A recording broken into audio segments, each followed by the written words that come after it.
Thank you very much. It's my pleasure to be here and my pleasure to have had the previous speakers that have set up a very good scene for very good context for data spaces, data economy.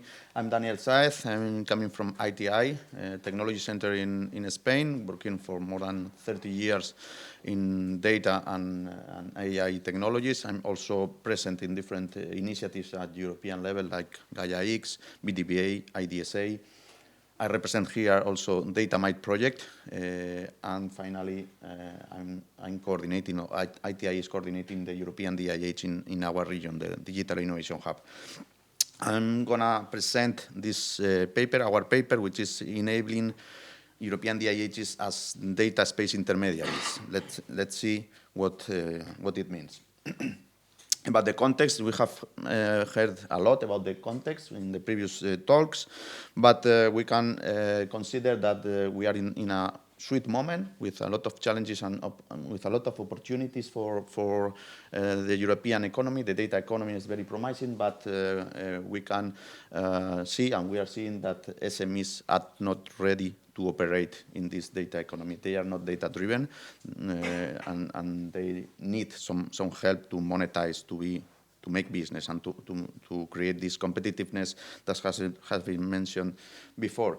There are a lot of barriers, or several barriers, we can say, related to infrastructures, resources, skills, regulations, ethics, fair value chains are not so common, business models, a lot of barriers that need to be overcome, and at least we need to cover 4 main pillars to overcome these barriers. This is not my original proposal. It was mentioned by Big Data Value Association in 2020, in November, in a paper.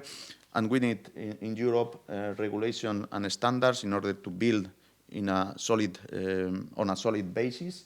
We need technological convergence in order to get critical mass and create a leadership in Europe for all the world. We need to create awareness about the impact of the data economy, the data-driven model, how it's creating impact, is creating value, is creating business in companies, very important. And we need experimentation. I put a bit bigger because for me it's very important in these first phases of the data economy. We have defined the digital decade with 10 years. We are in the 4th year now. So we need to experiment. We need spaces to create safe scenarios to test before going to the market, and to understand how all these technologies, all those business models are working. In all these contexts, a lot of initiatives are being appearing, but there is an intention to converge, and the Data Spaces Business Alliance, composed by Big Data Value Association, Gaia-X, IDSA, and Fireware, was created some years ago to define and to try to organize and structure all the evolution of the data spaces and the data economy, working at upper level with the policy layers and also at the lower level with developers, Eclipse, Fireware, Simple, it was mentioned, and also the standardization, which is the objective I mentioned before. So in this context appears this concept of the data space intermediary that it was defined by the Data Spaces Support Center. It is important to say that it is not the same concept as the data intermediaries concept as defined by the Data Governance Act. But it is a different one. It is related to enabling services that reduce the entry barrier for data spaces, addressing technical issues, business issues, and also legal aspects related to the participation on data spaces in order to overcome those barriers I mentioned before. So it works like this. We have, in the economy, we have a lot of SMEs, a lot of companies that are in a very low mature level when talking about data and artificial intelligence, so they have no quality data, they don't know how to share data for sure, and then they can go to this data space intermediary, to this element. I explain later the shape of those data spaces intermediaries in order to get services for increase the quality of data, to know how to exploit data, how to share data, skills, and then once they are prepared, they can go to the market, to the data spaces to make business, to be competitive and to operate in the data economy. So we can say that these elements, these data spaces intermediaries, are feeding data spaces with SMEs ready to monetize, which is the last objective. So how the European DIHs or the hubs can play this role of data space intermediaries? I will explain first what is a hub. There are different kinds of hubs. The Data Spaces Business Alliance has defined or has grouped all of them: iSpaces from BDVA, iHubs from Fireware, the Gaia-X hubs, and the IDSA hubs, and also the digital innovation hubs. But in common, they all have a commonality that are trusted environments. They have been working for a lot of years in their local environment, national or regional environment, and they are providing infrastructures, knowledge, tools, data, ready to experiment, create awareness, foster the adoption of the data economy, and ease the access to data spaces. Depending on the maturity of the hub, they can provide different services, starting from the lower maturity, data and AI sandboxes, data management environments, data experimentation services, data hub for sharing data, and the last one and the higher one would be the data space intermediary. I have said that they are very well known at local level and national level, but they are also very well connected globally, internationally, creating this constellation of stars around data and AI. And they have a core, which is the technological implementation. There is autonomy for these hubs to create or to operate, so there is no common rule for all of them. But one commonality is that they need a platform to provide those services.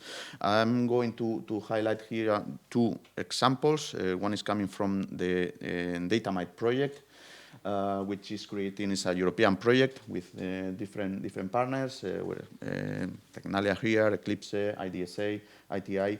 We are creating an open source framework for providing different modules, different functionality, like data quality, data governance, data sharing, data security, and also addressing the monetization of data, so the business part of the data.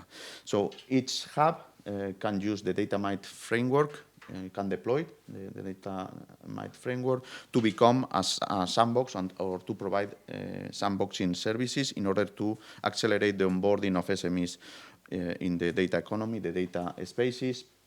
And the second one, which is a kind of evolution of the DATAMITE framework, is called Wisephere. This is a product from ITI, which is providing also some similar services as DATAMITE, data quality, governance, ingestion, storage, sharing, access control, and security, but it includes the data processing, which is a tool for designing, developing, and deploying and monitoring predictive models, machine learning models that can make companies to experiment and also to exploit those data.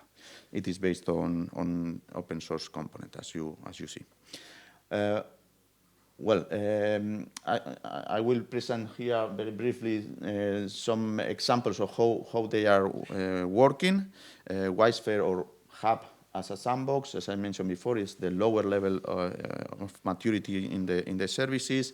We have companies that come to the hub and they receive a personalized scenario combining infrastructure, data, services, and also business models in order that the company can experiment with all these elements. And once it is prepared, they can go to the market to make business, to be competitive. Second one is hubs for experimentation and data management. We have deployed this Wisephere stack in our European DIH. It's called INDI, you see here.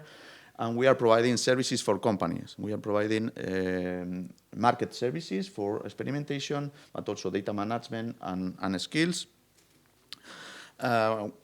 Hubs as a data hub, which was the fourth service.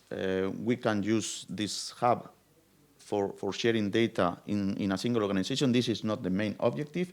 The objective is to share data among multiple organizations using this hub as a central point in this case with this architecture.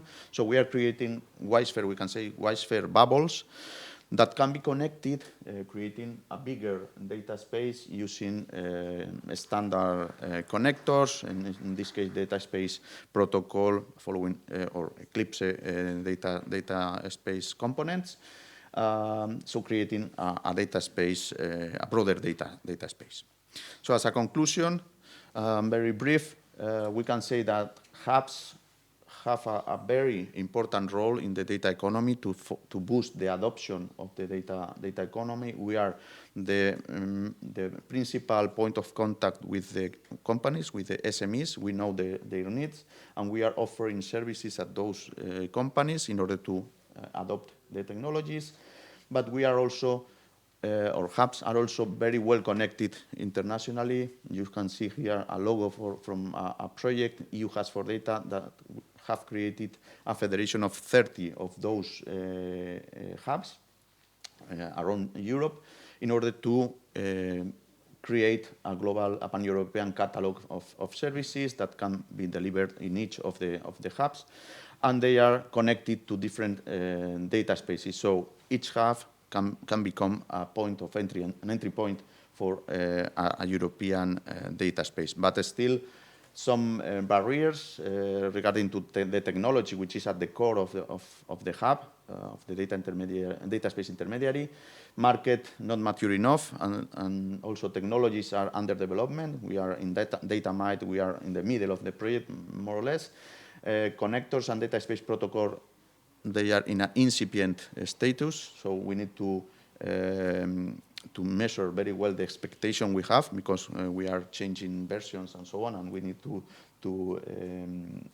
be useful to make those changes. And difficulties, we have some difficulties when mixing different kind of data, streaming data with batch data. So we need to deal with those difficulties, and we are on the way. So that's all. Thank you very much. And I have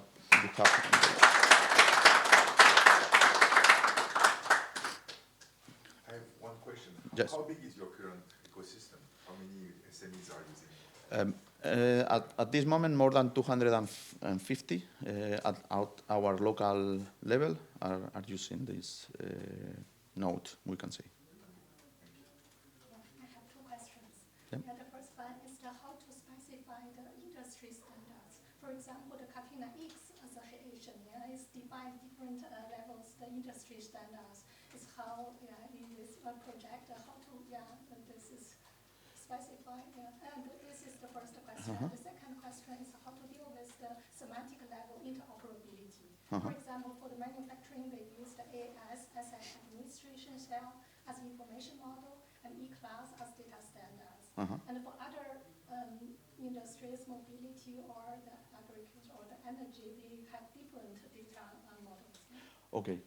I don't know if I'm able to answer your questions, because I think this is not the focus of the project or the hubs. But regarding standards, we can participate and we can take profit of our ecosystem to provide inputs to standards, but we are, when the standard is defined, the hubs are the place where you can test the standard. You can understand the standard, and you can adopt those standards in your company or in your ecosystem. So we are making the transference, we can say, from the standards to the market. But we can also help to create a standard. But this is not the main mission of the hubs. Regarding interoperability, more or less in the same way, we are defining in the DATAMITE project, we are defining different data models in order to look for this interoperability among different sectors. DATAMITE and the hubs are multi-sectorial. They are not addressing any sector in particular. So we are defining frameworks that are able to define the regulations, not the regulations, the interoperability rules, let's say. So that's what I can say. I don't know if I answered your question. Yeah. What would be the incentives for a hub to interact as a hub? And what is the business model for a hub?